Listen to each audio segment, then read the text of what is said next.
جملے ارشاد فرمائے، وہ جملے یہ تھے کہ من کنت مولا فہذا علی مولا، کہ میں جس کا مولا علی اس کے مولا۔ تو اب کائنات میں شجر ہو، حجر ہو، نباتات ہو، بناتات، خواہ کچھ بھی ہو، اگر وہ شے اس کائنات میں وجود رکھتی ہے اور وہ شے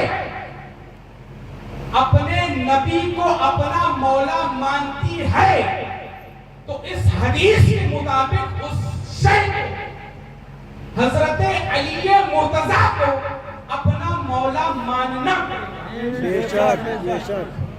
یہاں پر کوئی کنڈیشن نہیں تھی کہ مانو یا نہ مانو یا خواہ تمہاری مرضی۔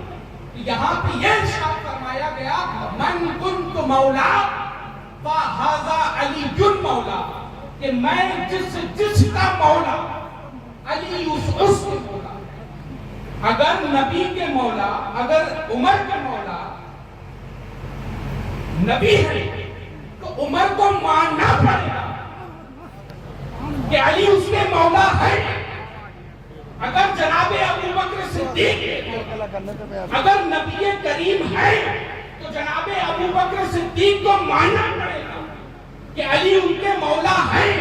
جناب عثمان غنی اگر یہ مانا کہ نبی ان کے مولا ہے تو انہیں یہ ماننا پڑے گا کہ علی ان کے مولا ہے۔ اور جب یہ روایت آپ رسول کریم نے یہ ارشاد فرما دیا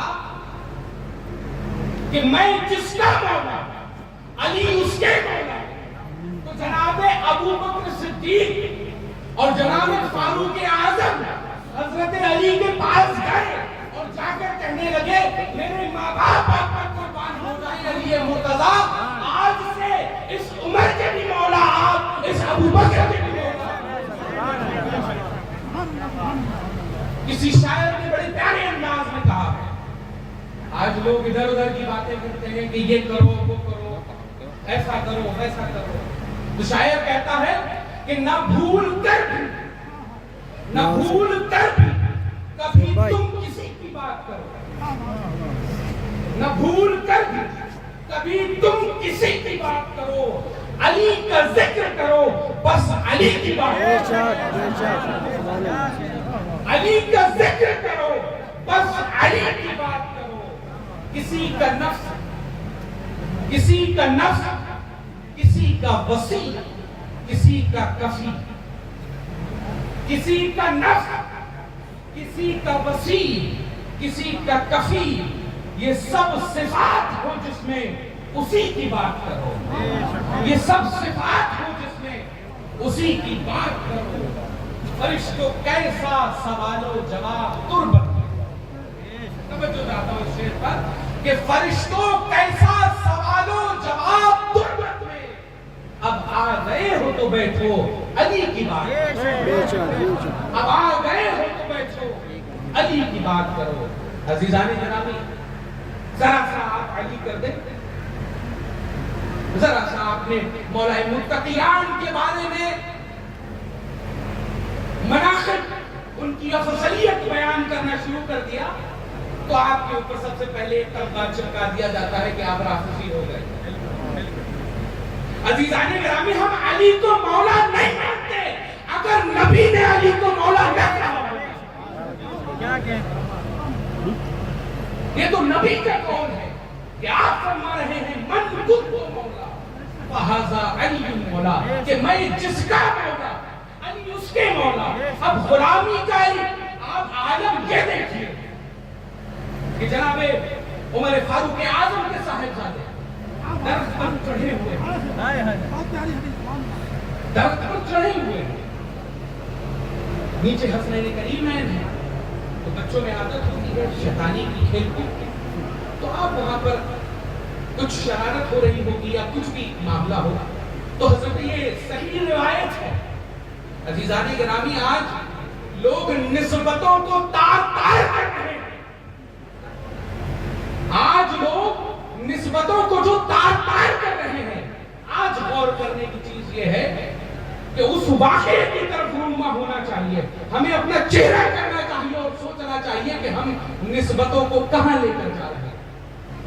عزیزان گرامی، جیسے ہی یہ کہا حضرت حسنین کریمہ نیچے تشریف رکھتے تھے، حضرت عمر کے صاحبزادے نے کچھ گفتگو فرمائی تو آپ حضرت امام حسن و حسین نے کچھ جملے ارشاد فرمائے، اور ان جملوں میں ایک جملہ یہ تھا کہ اے ابن عمر،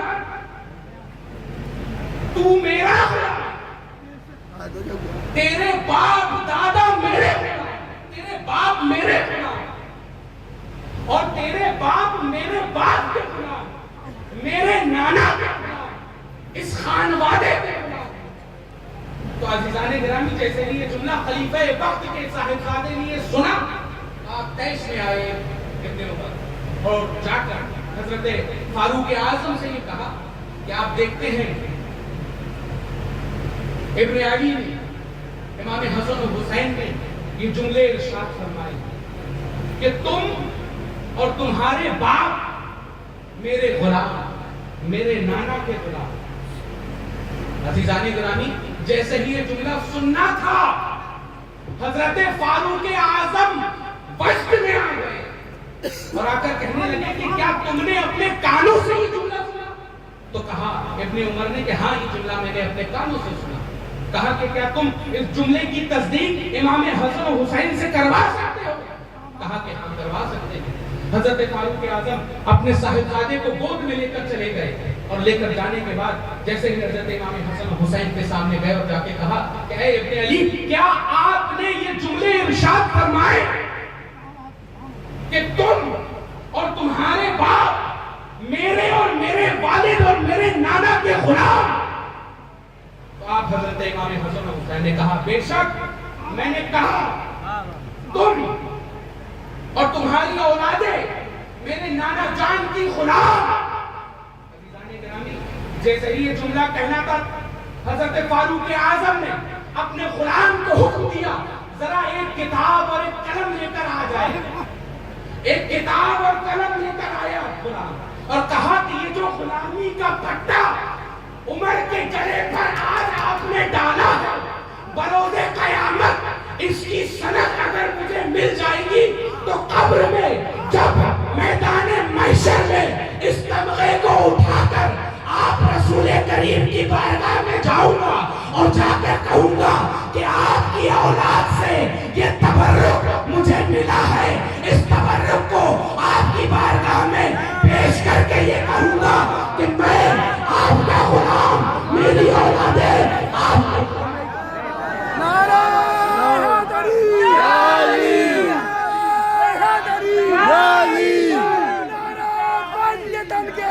ایک نعرہ ہے زندہ باد. یہ سند ہو جائے،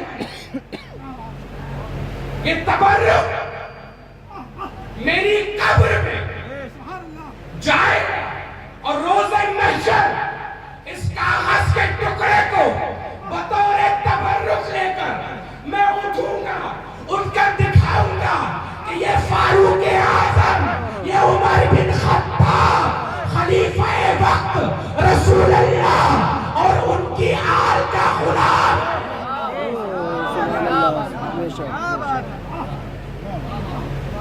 خلیفہ وقت حسین کے نوشتے کے تبرک پر ناز. خلیفہ وقت حسین کے نوشتہ تبرک پر ناز. اور آج کا جاہل مولوی یہ کہتا ہے مجھے علی پر ناز نہیں، مجھے حسین پر ناز نہیں، مجھے حسن پر ناز نہیں، مجھے سیدہ پر ناز نہیں. ارے تمہیں جب علی پر ناز نہیں تو تم مسلمان کیسے؟ تمہیں حسن پر ناز نہیں تو تم مسلمان کیسے؟ تمہیں حسن پر ناز نہیں تو تم مسلمان کیسے؟ ارے فاروق اعظم تو اس تبرک کی تختی اپنے سر پر اٹھا کر اپنے قبر میں دفن کرواتے ہیں. روز محشر تبرک اٹھا کر